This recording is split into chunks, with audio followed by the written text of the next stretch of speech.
Hello and welcome to the TC Exchange Podcast. I'm Amity Krause, ex-retail girl turned realtor turned business owner, where I teach new transaction coordinators how to navigate the complex real estate industry and coach experienced TCs how to level up their game and businesses to add even more value to their agents. Come along with me while I guide you through this intense, complicated, but always fun world of transaction coordination.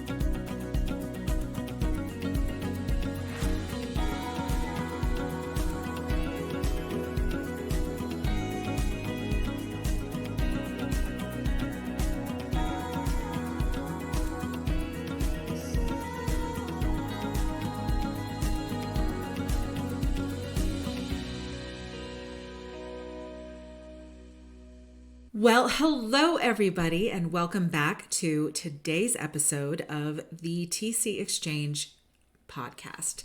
I am really excited for this episode because it is today, the date of this recording is July 1st of 2024, and today marks the halfway point of 2024. So it is time for our business reviews. Now, some of you may do business reviews monthly. You may do business reviews quarterly. You may do them half yearly, like what we're going to talk about today. You may do them even just yearly. And that really is going to depend on how you organize your business and how comfortable you are with the systems and processes that you have in place and how you measure the performance of your business.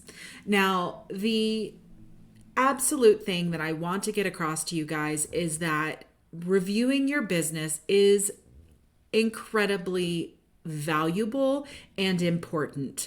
It is something that you must do. I know that sometimes we get wrapped up in the actual execution of business and everything seems to be going great. And then all of a sudden you find out that something isn't working anymore and you need to pivot really fast, or you need to come up with a new game plan. There's a ton of different things that can happen. And it's very important that you are paying attention to what's happening with your business, and doing regular reviews are going to help support that.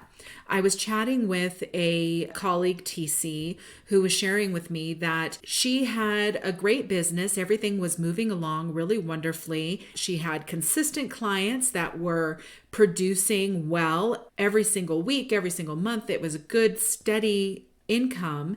And then recently, with the changes that we've experienced in 2023 and so far this year in 2024, boom, all of a sudden her deal flow just dried up. And a lot of that had to do with she didn't have any good systems in place at the time to make sure that she was still nurturing new clients, that she was still lead generating, and she was still bringing new business into her company.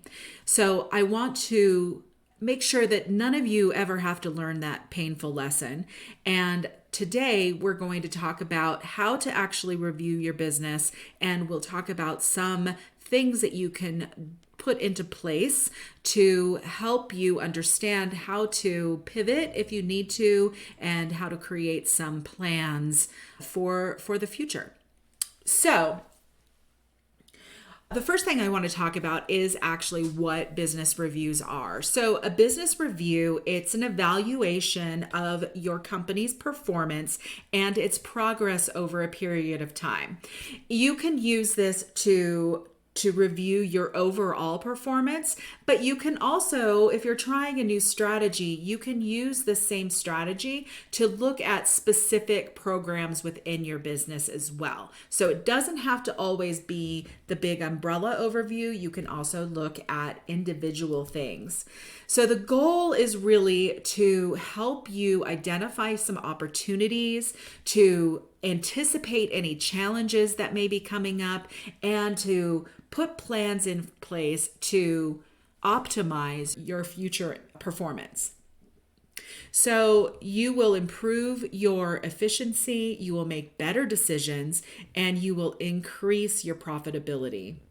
I also want to say that business reviews are not just about identifying problems, they're also about celebrating successes. So make sure that when you're going through and you're looking at all of the data, that you're also seeing your wins and you're celebrating those. Listen, I know you all know this, but as a business owner and a solo business owner, sometimes it is really, really difficult to see all of the good things that you're doing. So make sure that you find those wins and you celebrate those and be proud of yourself for what you are accomplishing so far.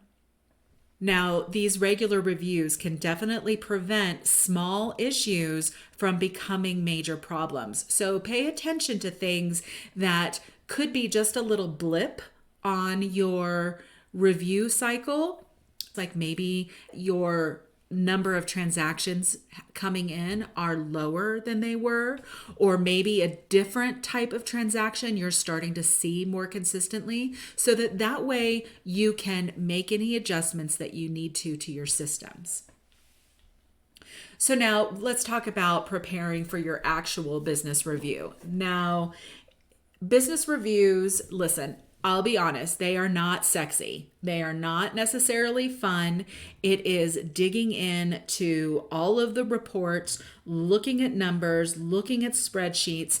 And unless you are a geek like me and just love to dig in and look at data, this is not going to be a fun time. I'm sorry. I wish that it was going to be fun for everybody, but sometimes it is not fun. So, there are some things that I suggest that you do to set the stage. And the first thing is to make sure that you find a quiet, uninterrupted time to do this.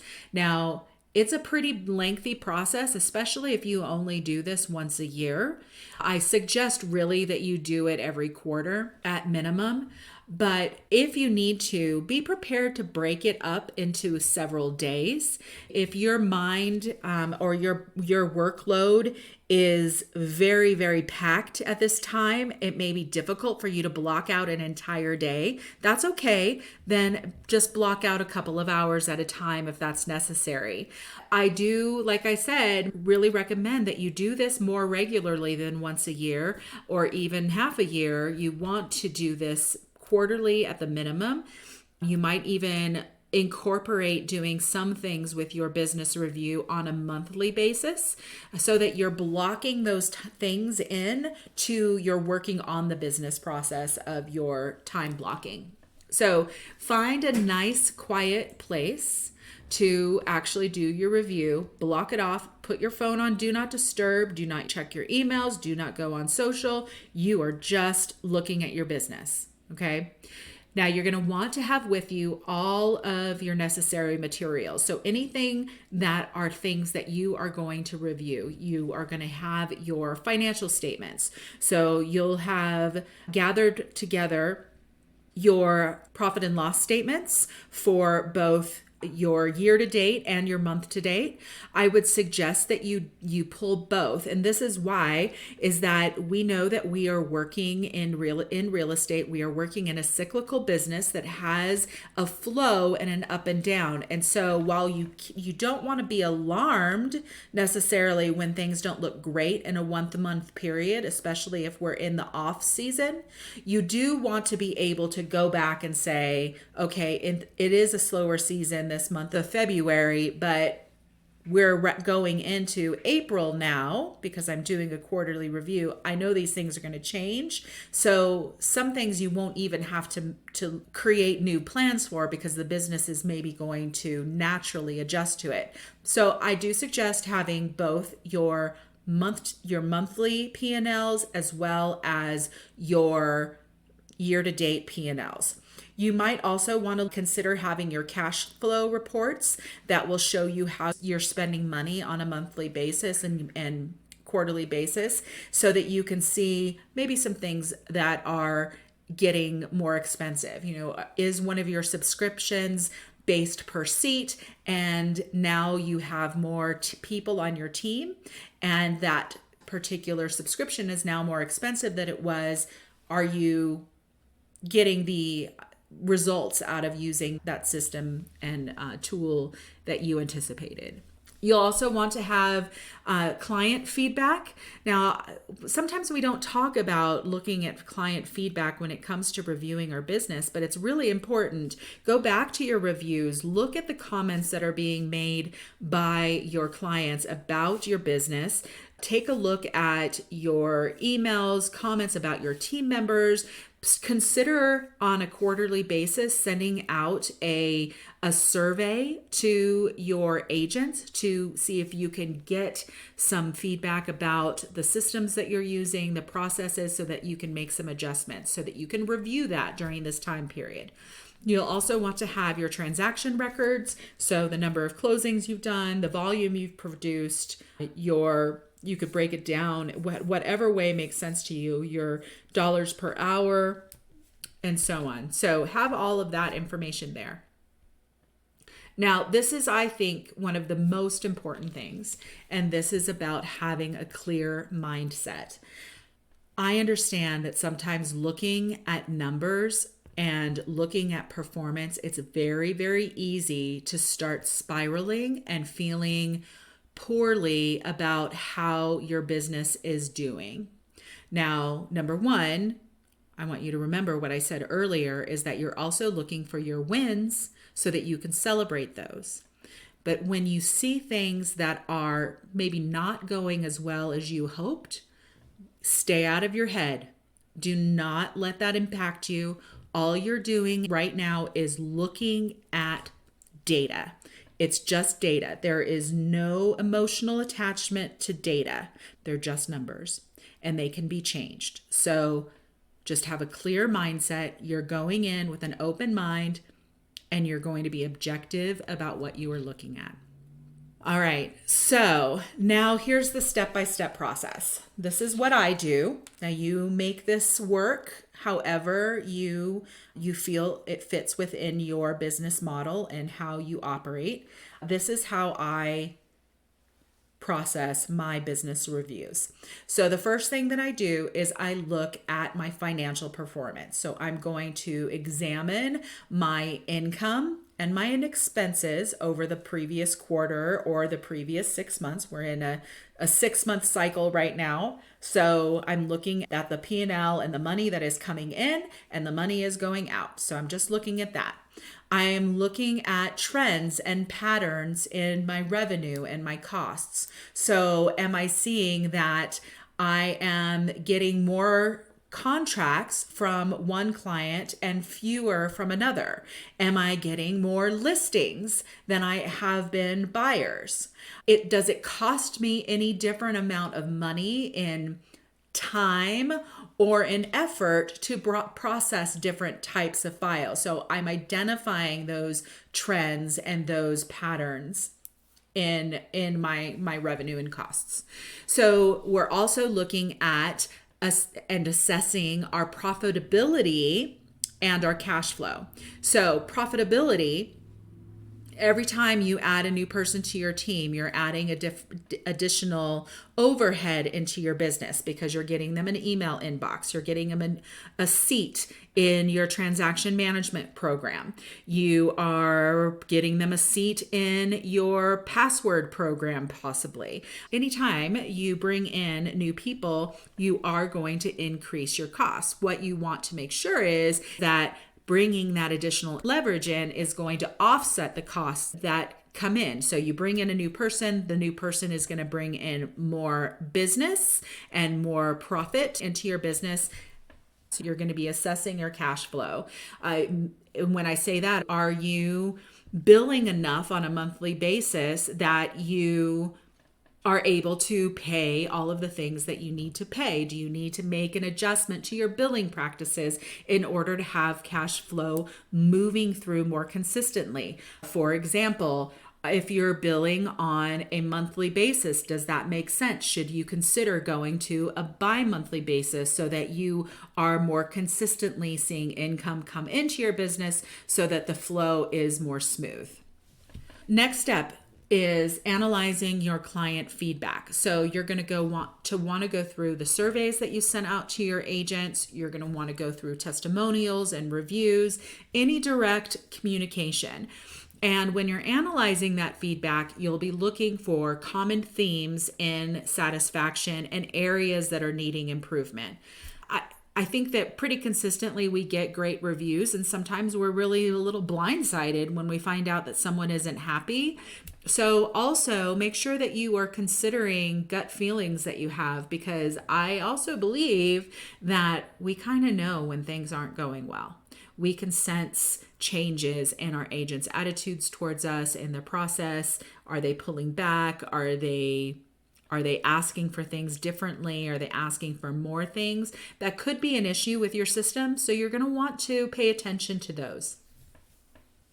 You'll also want to look at your client retention rates and your lead generation strategies. So say you have your lead generation strategy has been simply word of mouth, but you're in a position now where you need to maybe invest some money in ads on social media. You'll want to look at your retention level and whether that investment that you're making is paying for itself by bringing new clients in. So next thing is to look at your operational efficiency. So you're going to want to look at your workflow processes and your transaction management systems. Now, this is not something I think that you can wait once a year to look at, because we know that in real estate, we're having to pivot really fast. We're having to deal with changes constantly. We have some really big changes that are coming up in August of this year related to the National Association of Realtors settlement. And so there are some new things that we're going to need to make sure that are worked into our systems that are dependent upon the state that we operate in, some cases the local MLS that we're operating in, whether our agent is a member of NAR or whether they're not required to be a member of NAR. You will need to make sure that you know what's going on there. So what I do suggest that you do is keep a running list of things that you're finding. And this can be as simple as, why does this email template have this same silly spelling error in it? Or why does this file role not attach to these emails automatically? Sometimes they're very little things. And I don't know about you, but what happens to me if I don't keep a list is that I will find one small little problem and I say one time, I'll just take care of it the next time I do it, or I'll just take care of it the next time I do it, or I'll just take care of it the next time I do it. And the next thing I know, it's been 6 months, I'm still going in and manually adding something when I should have taken care of it within a week's time of discovering the problem. And then it saves me time. So this is also a time to make sure that your operational efficiency is really good. You'll want to look for any bottlenecks. Do you have a delay that's coming in with your intake process, for example? Is there something that you can adjust in your intake process that will help you be more efficient and help things move more quickly? Many of the programs for transaction management and we use for intake have an import feature. And that's wonderful. I personally use Open to Close, which I've talked about many times. And one of the teams that I work with works with Dotloop. And Dotloop and Open to Close have an integration that allows me to import information from Dotloop into Open to Close. And that could be perfect. Let's say that I just have been operating that way for a long time with that integration, but as my business has grown, I may discover that that integration isn't working for file intake the way that I want it to, or it's creating other problems down on the back end, and I need to shift to a different type of intake process to save time, or maybe to save something else down the road. So look for those kind of things. And then also look at the tools and the technology that you're using. Are they up to date? Are they effective? Are you happy using Slack? Should you be moving to Google Meet? Whatever it is. Are you using Trello, and maybe Asana is going to be a better platform for you for your general project management? This is a good time to take a look at that. Step number 5 is evaluating your marketing efforts. So take a look at the effectiveness of your marketing campaigns and your social media presence. If you're using lead magnets to bring potential new clients into your business, are those lead magnets effective?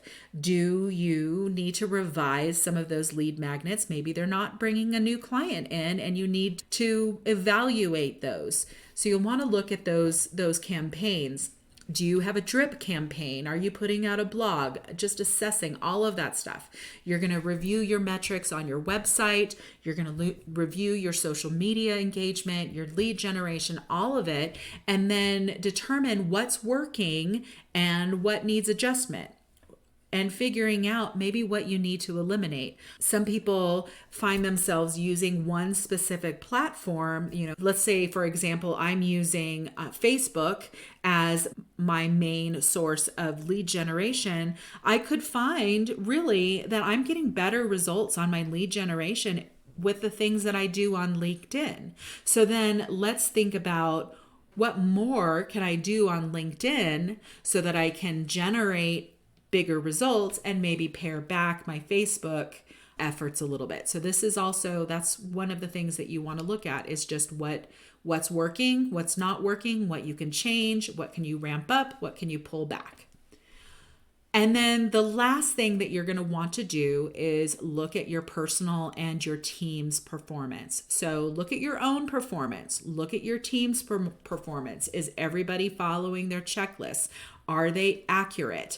Are they doing what you expect them to do? Is there any place that you can coach them and help them get better? You'll want to look for specific areas of professional development and training, and then you'll want to also set goals for your personal growth and your team's improvement. If you have a team of W-2 employees, then you can generate performance reviews and give them specific goals and expectations that you want them to be meeting. It's a little trickier with a 1099 as a contract employee, but maybe this is a time to review your contract and making sure that your contract is lining up with the expectations that you have for your contractor. So the next thing you'll want to do is identify your relevant KPIs. Now, what are KPIs? KPIs are key performance indicators, and what they are the measurable targets that help businesses determine if you're on track to meet your goals. So some KPIs that you'll want to make sure that you're measuring are your number of transactions closed. This is going to track your productivity and your workload. You're going to want to look at your client satisfaction rate. This is going to measure your client's happiness and the quality of your service. You'll look at average transaction time, like your closing periods. Are you working on average with a 30-day closing? Are you working more like 45-day closings? This is going to help you evaluate your efficiency and do what you can to process the transaction, and will also help you manage finances if you're dealing with a longer close time. You're going to look at your revenue per transaction. So that will help you assess your profitability and your financial health. Do you need to raise your rates? You'll look at your client retention rate. This is going to help you figure out your client loyalty and your repeat business. Lead conversion. This will measure your effectiveness of marketing and your sales efforts. And then referral rate. Your referral rate is going to reflect your client satisfaction and your word of mouth marketing success. Most of these you can track through the steps that we discussed earlier. Numbers of transactions closed, you're going to get that from your transaction management platform, your client satisfaction rate, your client retention rate, referral rate. That's all going to come from your CRM and the data that you put together from your reviews and your client feedback. Transaction time is going to come from your transaction management. Lead conversion. So lead conversion is going to be how you can measure the number of discovery calls that you've conducted to how many clients actually signed with you. So that way you can go back and say, okay, I conducted 10 discovery calls this quarter and only 2 people signed up with me. That's 20%. Am I satisfied with a 20% conversion? And then we take all that information. So we've looked at our KPIs and figured out those things, and we've seen all of that data, and we're not emotionally attached to it. It's just numbers. You're ready to analyze all of the data. You've identified those KPIs, got the numbers together. Now what you're going to want to do is set your goals and your action plans. Now, what I want you to do is set SMART goals. SMART goals are a great way to give you a specific framework to achieve your goals and to make sure that you're setting goals that actually make sense and that are not just throwing it out the wall because you know you need to do it. For example, a good goal for a transaction coordinator would be to increase the number of agents that you're working with. Okay, that's great. That's a great goal. But how are you going to do that? What is the specific? So a SMART goal is specific, it's measurable, it's achievable, it's relevant, and it's time bound. So if your goal is to get more agents, okay, the SMART goal would be by the end of quarter 3, I will add 3 additional agents. We're specific, we're measurable, that's definitely achievable. That's just 1 new agent a month, right? If it's a quarterly goal, it's relevant, so it makes sense for your business, and you've given yourself a time frame, time bound. Okay? So that would be a SMART goal. And then you're also going to want to create an action plan. We'll outline the specific steps to achieve your goals based on your review findings. Sometimes just setting a SMART goal is not going to be enough. It's a great goal, but now you need a plan on how you're going to get there. The SMART part, the specific, measurable, achievable, that's great. That's going to gives you the overall framework, but you're still going to need the specific steps to get to your goal. You're going to prioritize your actions and you're going to set deadlines. And if you have a team like a virtual assistant who can help you, you're going to want to assign those responsibilities. So let's say your SMART goal is to add 3 additional clients by the end of quarter 3. So here's your action plan. You're going to find 3 additional people, and let's say you are going to create a lead magnet to add additional clients. So you are going to put on the steps like, what is your lead magnet? What is the topic? How are you going to deliver that lead magnet? How are you going to measure the results of that lead magnet? Meaning how many people are downloading that lead magnet and you have the ability to start to nurture them. How are you going to interview those people and connect with those people who have downloaded your lead magnet? Are you going to nurture them through an email campaign? Are you going to make phone calls? How are you going to get them to talk to you? And then how many people do you need to talk to convert 3 of them into a new client? So that's just an off-the-cuff, high-level action plan that you would want to implement. You'll just want to get very specific of how you're going to get that goal. Now we have We've done our business review. We have set our goals and our action plans. We're going to want to talk about those tools and the resources that you're going to need. So you're going to need your financial software. You're going to need to look at your QuickBooks, Wave, whatever other tool you use to manage your finances. You're going to want to have your client feedback tools set up. So your SurveyMonkey or Google Forms or Jot Forms, however you are gathering client feedback. Your KPI tracking tools like Excel or Google Sheets, or even your CRM might even have some capabilities for analyzing your KPIs.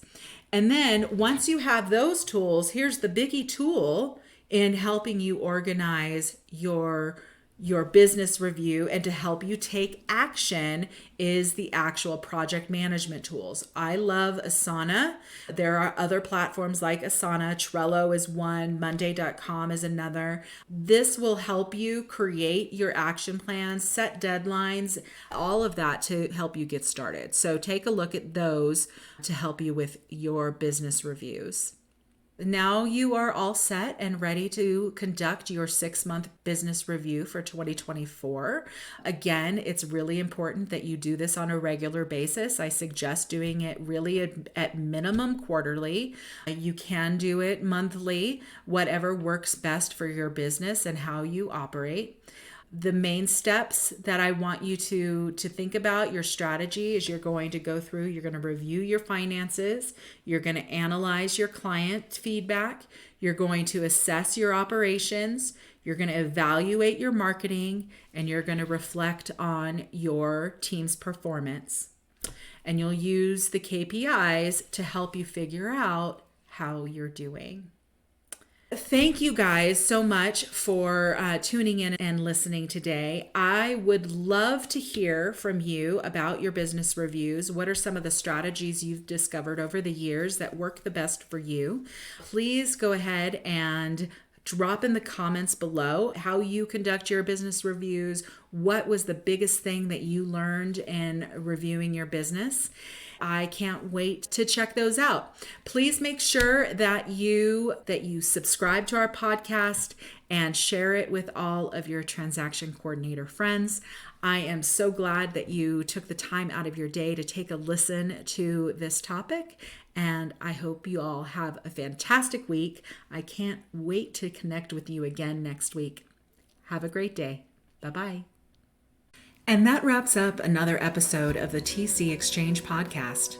Thank you so much for joining me and being a part of this incredible journey through the world of transaction coordination. Remember, every challenge is an opportunity to learn, and together, we're setting the compass to true north. If you want to dive deeper into the world of TCs or simply connect with our growing community, follow us on Instagram at TrueNorthTCT.